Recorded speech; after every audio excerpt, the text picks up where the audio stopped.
जसं अन्न तसं मन. एका साधूला राजाने जेवणासाठी आमंत्रित केले.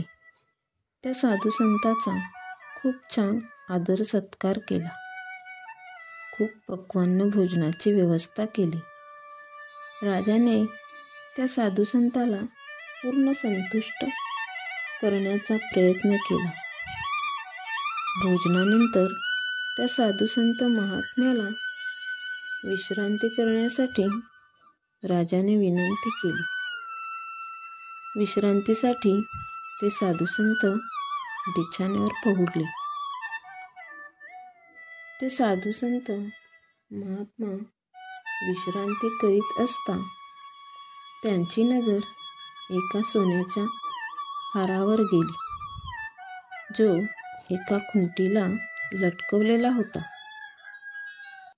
तो सोन्याचा हार घेण्याची त्या साधूची इच्छा झाली.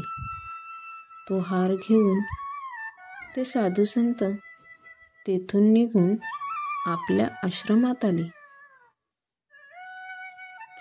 आपल्या आश्रमात विश्रांती केली व विश्रांतीनंतर लगेच साधू महात्म्यांना लक्षात आले की आपण राजाच्या महालातून सोन्याचा हार चोरला.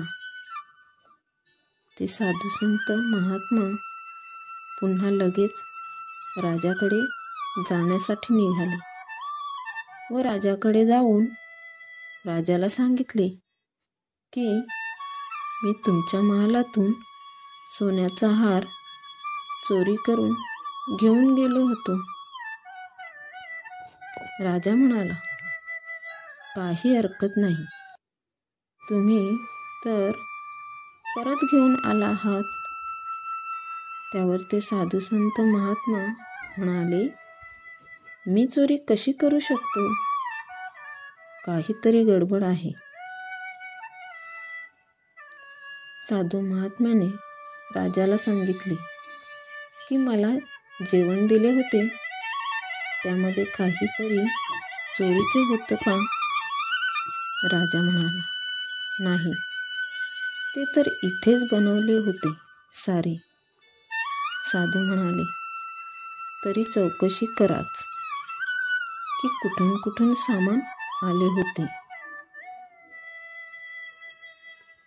चौकशी केल्यावर कळलं राजाला की एक चोरांची टोळी कुठल्या तरी शेतकरी लोकांना लुबाडून तांदूळाच्या गाड्या घेऊन जात होते. राजाच्या सैनिकांनी त्या पकडल्या होत्या. तो तांदूळ आपल्या राज्यात ठेवून घेतला. त्या साधू संत महात्म्याने समजावून सांगितले की चोरीचा तांदूळ माझ्या पोटात गेला होता, म्हणून माझे मन चोरी करून सोन्याचा हार घेऊन गेलो होतो. मी ते पोटातील अन्न पचन झाल्यानंतर माझं मन पुन्हा शुद्ध झाले.